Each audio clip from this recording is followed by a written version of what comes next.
Ketika akan menyalakan mesin, pastikan bahwa rem parkir aktif.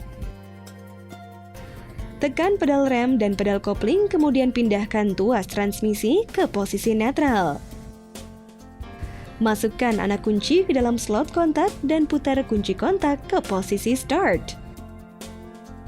Mesin akan hidup. Ketika mematikan mesin, pastikan kendaraan berhenti secara sempurna dan rem parkir aktif.